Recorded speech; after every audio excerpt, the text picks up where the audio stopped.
লিপি পেন হচ্ছে নাকি? পেন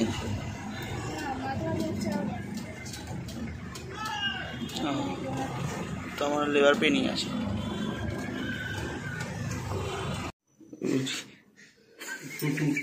ফেসবুকে আপডেট করবো, দেখো কাঁদছে, আমি তো তুলছি।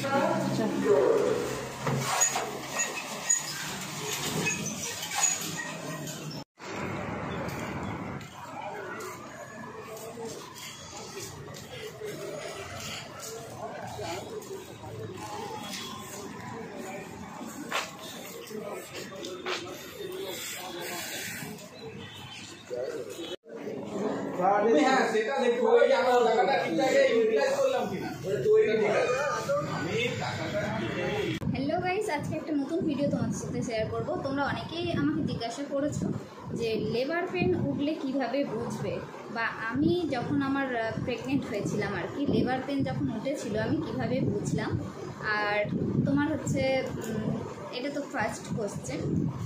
তারপরে রয়েছে তোমার নর্মাল ডেলিভারি করতে গেলে কি কি করতে হয়। অনেকেই প্রশ্ন করছো যে নর্মাল ডেলিভারি করতে গেলে কি কি কাজ করতে হয়, সেটাও আজ তোমাদের সাথে শেয়ার করব। আজ দুটো বিষয় আলোচনা করব এবং দুটো বিষয় তোমাদের সাথে শেয়ার করব যাতে তোমাদের হেল্প হয়। তো চলো বেশি কথা না বলে ভিডিওটা স্টার্ট করা যাক। তো যেটা ফার্স্ট কোশ্চেন, যে লেবার পেন যখন উঠবে কিভাবে বুঝবে তোমরা, সেটা হচ্ছে অ্যাকচুয়ালি আমার সাথে যেটা হয়েছিল, মানে আমি যেভাবে বুঝেছি সেটা তোমাদের সাথে শেয়ার করছি যাতে তোমাদের সুবিধা হয় বোঝার। সবার ক্ষেত্রে সবসময় মানে সমান হয় না। তো আমার ক্ষেত্রে যেটা হয়েছিল আর কি, সেটা হচ্ছে আমার ফার্স্ট বেবি ছেলে রয়েছে। এবার সেকেন্ডটা কী হবে আমি জানি না, খুবই সামনে চলে এসেছে ডেটটা, তো জানি না কী হবে। যাই হোক, মেন আলোচনায় যাই। তো ফার্স্ট যখন আমার লেবার পেন, কারণ আমি ফার্স্ট মাদার হয়েছি, তখন আমি কিছু জানতামই না যে লেবার পেন কাকে বলে বা কিসের থেকে কখন ব্যথা উঠলে সেটাকে লেবার পেন বলে। তো মাঝে মাঝে তো মানে যখন 9 মাস পুরো আমার কমপ্লিট হয়ে গেছিলো, আমার ডেট ছিল হচ্ছে 26 তারিখে জানুয়ারির ফার্স্ট, একদম 26-এ আমার ডেট ছিল। তো আমার প্রায় হচ্ছে 15 তার আগে হচ্ছে 14, 13 এরকম খুব হালকা হালকা মানে জাস্ট ব্যথা, পেটটা জাস্ট টাইট হয়ে যেত, নিচের দিকে মনে হচ্ছে নেমে যাচ্ছে, ভীষণই ভারী হয়ে যাচ্ছে পেট, এরকম মনে হতো। আর আরেকটা যেটা বলি, তোমাদের অস্থানে কিন্তু একটা প্রবলেম, কীরকম একটা অসুবিধা হবে এরকমও হয়েছে আমার যেটা। তো আর তোমার সাদা জল ভাঙার মতো কিছু বেরোবে। আর আমি তো ভাবতাম যে সাদা স্রাব হয়তো হচ্ছে এটা, কিন্তু সাদা স্রাব নয়, এটা হচ্ছে হালকা হালকা জল এগুলো ভাঙে। তা তো আমি কিন্তু বুঝতে পারিনি। তো ফার্স্ট আমি বুঝতে পেরেছি আমার 15 তারিখে, জানুয়ারি মাসের 15 তারিখে আমি বুঝতে পারলাম। হঠাৎ করে ভোরবেলায় দেখলাম ব্লিডিং হচ্ছে। তোমরা কীভাবে বুঝবে? যখন দেখবে হালকা সাদা স্রাব টাইপের হচ্ছে বা কোনো জল আসছে, তাহলে হচ্ছে ভাববে যে এটা হচ্ছে মানে লেবার পেনের মতোই আর। কিন্তু আমি তবুও, আমারও যখন হয়েছিল ওরকম বেরিয়েছিল হালকা একটু বেশি ভাঙলে, তখন কিন্তু ওটা ভাববে একদম লেবার পেন, ঠিক আছে? তো এরকম প্রায় সময় হয়ে থাকে যে হালকা হালকা জল বেরায়, সাদা স্রাবের মতো বেরায়, ওইগুলো কিন্তু লেবার পেন না। যেটা ব্যথা হচ্ছে না সেটা কিন্তু লেবার পেন না। তো আমার কিন্তু এই মাস থেকে আমার শুরু হয়ে গেছে ওটা হচ্ছে। আর আমার ছেলের বেলায় হচ্ছে তখন 8 মাসেও এরকম হতো। 8 মাসেও যখন ছিলাম তখন হচ্ছে এরকম হালকা সাদা স্রাব বেরাতো, জল ভাঙতো, একদম মলপল সামান্য। তো ওইগুলো কিন্তু একদমই লেবার পেন নয়। লেবার পেন হচ্ছে আমার, আমি যেভাবে বুঝতে পারলাম আর কি, ওই তারিখে মানে 15 তারিখে যে ভোরবেলা আমার হঠাৎ দেখে যে ব্লিডিং হয়। যখন দেখবে ব্লিডিং হচ্ছে, ঠিক আছে, যখন দেখবে ব্লিডিং হচ্ছে তখন কিন্তু একদম শিওর হবে যে এটা লেবার পেন। আর অবশ্যই একদম 1 মিনিটও দেরি না করে হসপিটাল বা নার্সিংহোম যেখানেই তোমরা কাট করে রেখেছো বা যেখানে ভর্তি হবে সেখানে চলে যাবে। তো আমি যেটা করেছিলাম, আমার ওরকম হয়েছিল, জাস্ট আমি ভাবছিলাম এটা লেবার পেন না, এটা ফলস পেন হয়তো হবে, যেহেতু ফার্স্ট টাইম সেই কারণে জানতাম না আর কি। তো হঠাৎ দেখছি ব্লিডিং হচ্ছে। যখন সাদা স্রাব হয়েছে তখন অতটা গুরুত্ব দিইনি, কিন্তু যখন দেখছি ব্লিডিং হয়েছে তখন কিন্তু খুবই মারাত্মক আর কি, মানে হওয়ার টাইম হয়ে গেছে। আমার 26 তারিখে ডেট দিয়েছিল, 15 তারিখে আমার অলরেডি মানে বেবি হয়ে গেছিলো।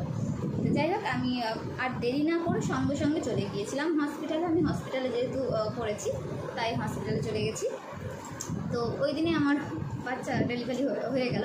তো আমার কিন্তু যখন গাড়িতেও আমি যাচ্ছি, মানে অনেকটা কিন্তু আমি হেঁটেও গেছি, তারপর আমার কমেও গিয়েছিলো।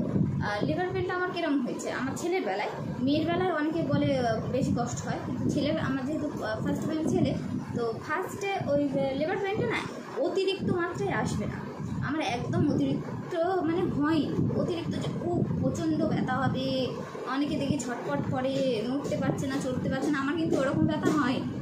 আমার হয়েছে তোমার সহ্য করার মতো। অনেক বলে না প্রচুর সহ্য করা যায় না, আমি কিন্তু সহ্য করতে পারছি। আমার যখন পেনটা হচ্ছে তখন আমি একবার করে হচ্ছে, আবার বন্ধ হয়ে যাচ্ছে, আবার বন্ধ, মানে পেটটা কীরকম টাইট পুরো হয়ে যাচ্ছে, একটু ব্যথা করছে, আবার বন্ধ হয়ে যাচ্ছে, এরকম হচ্ছে। তো আমার হাজব্যান্ডকে বললাম, বলতে ও বললো আর এক মুহূর্ত দেরি করবো না, চলো চলে যাই হসপিটালে। তো হসপিটালে চলে গেলাম। তো ওখান থেকে গাড়ি ধরার জন্য কিন্তু আমি আবার হেঁটেও গিয়েছি।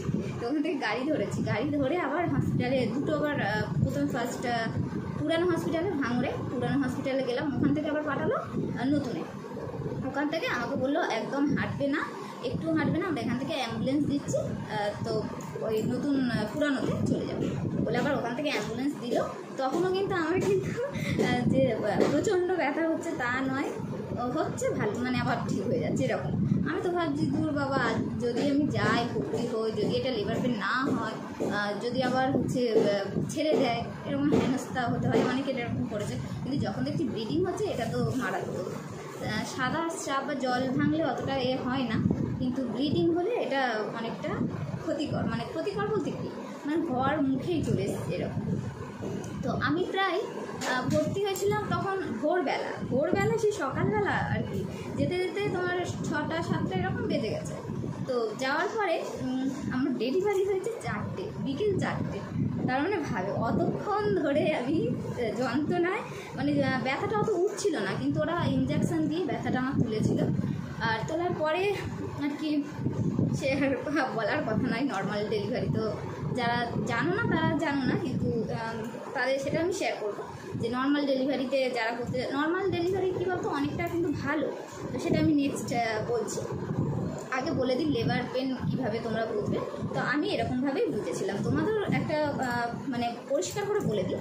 হয়তো আমি এত কথা বলেছি, তার মাঝে তোমাদের বুঝতে অসুবিধা হয়েছে, সেই কারণে পরিষ্কার করে বলে দিই।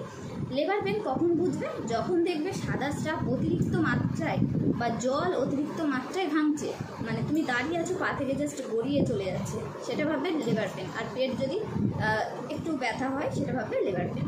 আর একটা হচ্ছে যখন ব্লিডিং হবে, তখন ভাববে এটা লেবার পেন। তখন এক মুহূর্ত দেরি করবে না, চলে যাবে তোমাদের হসপিটাল বা নার্সিংহোমে। আশা করি বুঝতে পেরেছ। আর সেকেন্ড হচ্ছে, নর্মাল ডেলিভারি করতে গেলে অনেকে জিজ্ঞাসা করে কী করতে হয়, মানে কী কাজ করলে নর্মাল ডেলিভারি হয়, যেটা আমার মনেও প্রশ্ন ছিল। আমার প্রথম থেকেই আমি চেয়েছিলাম নর্মাল ডেলিভারি হব, কারণ নর্মাল ডেলিভারিতে দেখো অনেক কিন্তু ভালো দিক রয়েছে। হয়তো ওই টাইমটা একটু কষ্ট হবে, তারপরে কিন্তু অনেক তুমি ভালো থাকবে, একদম সুস্থ, একদম ফিটফাট, মানে তোমার কিছু হয়েছিল বলে তুমি মনেই থাকবে না। কিন্তু সিজারে হলে ওরা সারা জীবন থেকে যাবে। হয়তো যেই টাইমটা বাচ্চাটা হচ্ছে তুমি বুঝতে পারবে না, কিন্তু তারপরে সারা জীবন তোমার ভোগাবে আর কি। যাই হোক, নর্মাল ডেলিভারি যখন বলে যে অনেক মানে কী কাজ করলে নর্মাল ডেলিভারি হয়, তা আমি ডক্টরকে জিজ্ঞাসা করেছিলাম যে আমি নর্মাল ডেলিভারি, আমার যেন নর্মাল ডেলিভারি হয়, তো এর জন্য আমি কী কাজ করব, কী করবো, কী ব্যায়াম করবো। তো আমাকে ডক্টর বলেছিল যে তোমাকে কিচ্ছু করতে হবে না, না কোনো ব্যায়াম করতে হবে, না কিছু করতে হবে। যখন পরিস্থিতি আসবে আমরা বুঝে যাব যে কিভাবে এটা নর্মাল হবে, মানে জায়গাটা অনুযায়ী। যদি তোমার হচ্ছে হওয়ার মতো পজিশান থাকে তাহলে সেটা নর্মাল হয়ে যাবে, আর যদি না থাকে সেটা সিজার করতে হবে। কারণ দেখো অনেকের জায়গাটা হচ্ছে অনেক বড় হয়ে যায়, নর্মালের মতো বড় হয়ে যায়, কিন্তু আমার বেলা কী বলতো, আমার নর্মালের মতো পজিশান হয়েছে, কিন্তু ফোরশেপ করতে হয়েছে। আর এখন ম্যাক্সিমাম ফোরশেপ করতে হচ্ছে, কারণ নাহলে ফোরশেপ করা মানে রিস্কটা একটু কম থাকে, এই আর কি। তোমার ডক্টর আমাকে বলেছিল, তাই জন্য কিছুই করার দরকার নেই, তো কোনো ব্যায়ামও করতে হবে না, কিছু করতে হবে না। তবে দেখো নর্মাল ডেলিভারি করতে গেলে তুমি কিন্তু সারাক্ষণ শুয়ে বসে এরকম করে থাকলে হবে না, তোমাকে টুকিটাকি সংসারে কাজ করতে হবে। তবে বেশি ভারী জিনিস করবে না। আমাদের দেখো এখন 3 তলা যেহেতু সিঁড়ি, আমি জাস্ট রাতের বেলা করে একবারই উঠি। আর এখন তো জানো প্রচণ্ড গরমে মানে থাকতে পারছি না যেন এরকম মনে হয়। সারা দিনটা নিচেই থাকি মানে ঘরের ভিতরে, আর রাতের বেলা এত হাওয়া ছাদে আমি না গিয়ে যেন থাকতে পারি না। আমাকে বারবার আমার হাজব্যান্ড বলে, বারণ করে যে উঠো না, কিন্তু কী করবো, মানে এত দম বন্ধ হয়ে যায়। আর 3 তলায় গেলে না একটু মানে খোলা নিঃশ্বাসটা নিতে পারি, প্রকৃতির একটা যে নিঃশ্বাস বা একটা হাওয়া, সেটা খুবই আমার ভালো লাগে। তো সেই কারণেই একবারই জাস্ট উঠি, আর উঠি না। আর সিঁড়ি ভাঙাটা অত ভালোও না। আর ভারী ভুড়ি কিন্তু কোনো কাজ করবে না, মানে যেরকম বালতি জল তুলে নিয়ে যাওয়া, এগুলো করো না, এগুলো আমিও করি না। তো জাস্ট টুকিটাকে একটু দাঁড়িয়ে বাসন মাজলাম, একটু হয়তো রান্না করলাম, ঘর মুছলাম লাঠি দিয়ে, বসে মুছবে না একদম এই টাইমে। তো এইসব টুকটাক কাজ করি। আর তার উপরে আমার ছেলে রয়েছে মানে আমি ফার্স্ট বেবি রয়েছে, তোমরা জানো হয়তো, অনেকে জানো অনেকে জানো না। ফার্স্ট বেবি রয়েছে, ওর পেছনে আমাকে দৌড়াতে হয় সারাক্ষণ। আর তার উপরে সেকেন্ড বার আবার সময়ও হয়ে এসছে। তো আশা করি তোমরা বুঝতে পেরেছো। ফার্স্ট বেবি আমি অনেকগুলো ভিডিও করেছি। তোমার যদি কোনো প্রশ্ন থাকে যে কীভাবে বুঝবে তোমার ফার্স্ট বেবি ছেলে হবে বা মেয়ে হবে, সেটাও ভিডিও দেওয়া রয়েছে। তারপরে অনেক রকমের ভিডিও রয়েছে, তোমরা চাইলে কিন্তু দেখতে পারো। আশা করি তোমাদের অনেকটা হেল্প হবে। আর এগুলো দেখো, এগুলো আমি নিজে থেকে যেটা ফিল করেছি বা আমার নিজের সাথে যা হয়েছে সেটাই তোমাদের সাথে শেয়ার করছি। আমার ফার্স্ট বেবির সময় যা হয়েছিল, যেরকমভাবে আমি লেবার পেনটা বুঝতে পেরেছি। আর বিশেষ করে একটা জিনিস দেখো, আমি তো সেকেন্ড যেহেতু মাদার হতে যাচ্ছি, সেই কারণে আমার অভিজ্ঞতা একটু আছে যে লেবার পেন কোনটাকে বলে বা কী হলে আর কি। ফার্স্টবেলা তো অতটা অভিজ্ঞতা ছিল না, জানতামই না। জাস্ট তখন খুব আমি টেনশানে থাকতাম যে কী হবে, কীভাবে বুঝবো লেবার পেন কোনটা বলে, কি করে কি হবে, এরকম মানে নানান টেনশান। যখন সময় হয়ে আসছে তখন আমি শুধু ওটাই ভাবতাম যে কীভাবে আমি বুঝবো যে এটা লেবার পেন, এটাই আর কি মাথায় আসতো। তো যাই হোক, ভগবানের ইচ্ছায় আমি বুঝতে পেরেছি। আমার একবারে ব্লিডিং শুরু করে দিয়েছিল, তাই বুঝতে পেরেছি। যদি জল ভাঙতো হয়তো বুঝতে পারতাম না, তবে ব্যথা তো করতো, সে ডক্টরের পরামর্শ নিলেই জানা যেত। যেহেতু ডেট হয়ে এসেছিলো, তো আবার নর্মাল ডেলিভারির একটা কী বলো তো, যে ডেট অনুযায়ী যে হবে তা না, তার আগেও হয়ে যেতে পারে এরকম। তো যাই হোক, আশা করছি ভিডিওটা ভালো লেগেছে। ভিডিওটা ভালো লাগলে অবশ্যই লাইক কমেন্ট শেয়ার এবং সাবস্ক্রাইব করে পাশে থাকবো। আর পাশে থাকা বেল আইকনটি অবশ্যই প্রেস করে, যাতে অল নোটিফিকেশন খুব তাড়াতাড়ি তোমাদের কাছে পৌঁছে যায়। আর যদি কিছু প্রশ্নের উত্তর জানতে চাও, অবশ্যই আমাকে কমেন্ট করবে, আমি অবশ্যই বলবো, যতটা পারবো চেষ্টা করবো। আর নিজের অভিজ্ঞতা থেকে, নিজের এক্সপিরিয়েন্স থেকে সেটা তোমাদের সাথে শেয়ার করবো। সবাই ভালো থেকো, সুস্থ থেকো। আর যারা নতুন মা হতে চলেছে, একদম ভয় পাবে না, কিছু হবে না।